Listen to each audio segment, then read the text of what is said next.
Құрметті кітап сүйер оқырмандарым, бүгін сіздерге әлемдік бестселлер Джо Диспенза «Ақылдың мүмкіндігі шексіз» кітабын алғашқы беттерін оқымақпын. Қарапайым адамдар түпсананың күшімен мүмкін емес нәрсені қалай жасайды? Ендеше құлақтарыңыз осы кітапта болсын. Ағам Джонға арналады.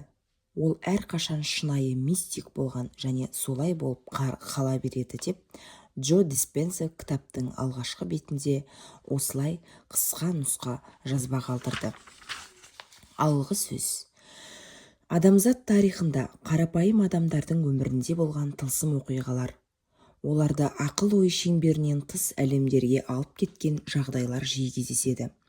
Мысалы, 1677 жыл дүниеге келген 14 әйелден 200-ден астам бала сүйген, 1933 жылы, яғни 256 жасында қайтыс болған, аты аңызға айналған жекпе-жек өнерінің шебері Ли Циньюнның өмірі немесе ноэтикалық ғылымдар институтында құжатталған 20 тілде жарық көрген 3500 сілтемесі бар 800-ден астам басылымда жарияланған өздігінен емделген сансыз науқасқа қатысты материалдар. Яғни, біз өз-өзімізді бала кезімізден, мектеп қабырғасынан қабылдап үйренген қалпымыздан да, тіпті қиялымыздан да асып түсетін мүмкіндікке иеміз. Бүгінде бақ адам баласының ерекше қабілеттері туралы ақпараттарды кеңінен таратып жатқандықтан, біздің өмірімізде не болуы мүмкін деген бұрынғы белгісіз сұрақтың орнын, бұл мүмкіндіктерді қалай жүзеге асырамыз, өзіміздің экстраординарлық әлеуетімізді қалай оятамыз, және оны күнделікті өмірімізде қалай қолданамыз деген нақты сауалдар басты.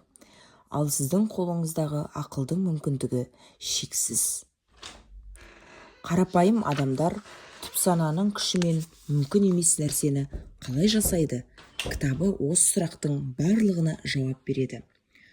Джо Диспенза медицина ғылымдарының докторы және ғалым. Ол ғылыми деректерді өзінің бірегей көзқарасымен және кең ауқымды эрудициясымен ұштастырады. Доктор Джо эпигенетика, молекулалық биология, нейрокардиология және кванттық физика сияқты ғылымның түрлі салаларынан ақпарат алып, бұрынғы ғасырлар тәжірибесінен қалыптасқан ғылыми ой өрістің шекараларын батыл түрде кеңейтеді. Осылайша, ол өзін тереңірек танып білудің және дамытудың жаңа парадигмасын ашады. Бұл біздің өмірімізде мүмкін деп саналатын нәрселерге, сондай-ақ өзгермейтін ғылыми шындық ретінде қабылдайтын дүниелерге негізделген ойлау мен өмір сүру тәсіліне жол көрсетеді. Адам әлеуетінің осы бір жаңа шегі бізді толыққанды сау, өмірде өз орнын тапқан тұлға ретінде түсінігімізді қайта қарауға мәжбүр етеді. Бұл жаңа белдеу үй шаруасындағы әйелдер мен студенттерден бастап, кәсіби мамандар, ғалымдар, инженерлер, дәрігерлер мен беделді саясаткерлер, сондай-ақ мыңдаған қолдаушысы бар көшбасшыға дейінгі кең ауқымды аудиторияны қамтиды.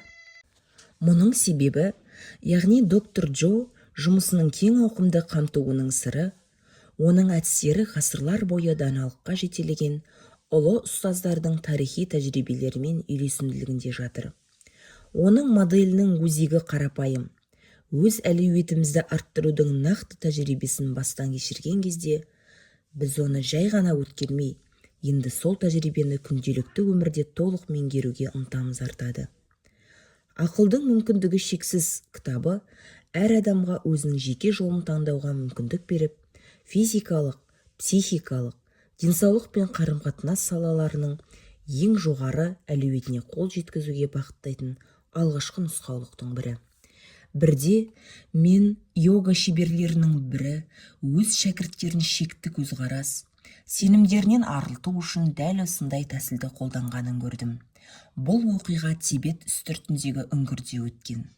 Қазіргі таңда бұл ілімнің мұрасы сол үңгірде, 8 ғасыр бұрын өмір сүрген шебердің үйіндегі оқыту бөлмесінде сақталған.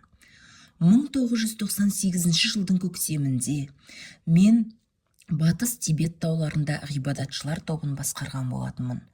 Біз 11 ғасырда өмір сүрген ақын, мистик және йогин Миларепа деген атпен танымал Джетсон Миларепаның жатын үңгіріне апаратын жолмен жүрдік. Бұл жерде кітаптың осы бетінің төменде Миларепа ұғымына мынадай түсінік береді. Миларепа 1052-1135 жылдар аралығында өмір сүрген Тибет буддизмінің ұстазы, атақты йога практигі, ақын, Тибетте әлі күнге дейін танымал әндер мен балладалардың авторы.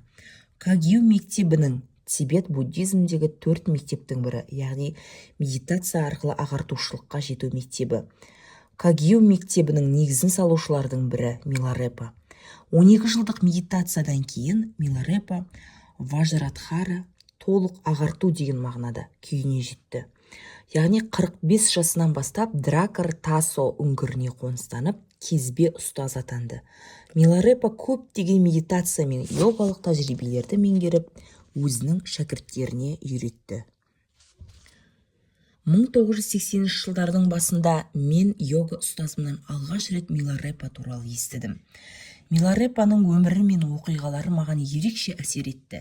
Ол бай отбасынан шыққан, бірақ барлық дүние мүлкінен бас тартып, қалған өмірін қиыншылық пен азапқа толы жолда өткізген. Оның өмір жолы менің ерекше қызығушылығымды туғызды. Себебі ол жоғарыда орналасқан Гималай тауларына барып, сол жерде ерекше йогиндік қабілеттерін ашып, көптеген физикалық заңды бұзған еді. Миларепаның өмірі мен оқиғаларын зерттей келе, мен оның өмірден алған тәжірибесі мен ілімінің біз үшін шексіз мүмкіндіктер кілті болатынын түсіндім. Мен оның шәкірттеріне көрсеткен өмір салтының біздің қазіргі шектеулерімізден әлдеқайда алыс екенін және біздің де сол жолмен жүруге мүмкіндігіміз бар екенін білдім. Осы себепті мен 19 күндік сапарға шығып, Миларепа өмір сүрген Гималай тауларын өз көзіммен көріп, оның физикалық заңдарды бағындырған жерін зерттегім келді. Бұл сапар менің жеке дамуыма, сондай-ақ йоганы тереңірек түсінуіме мүмкіндік берді.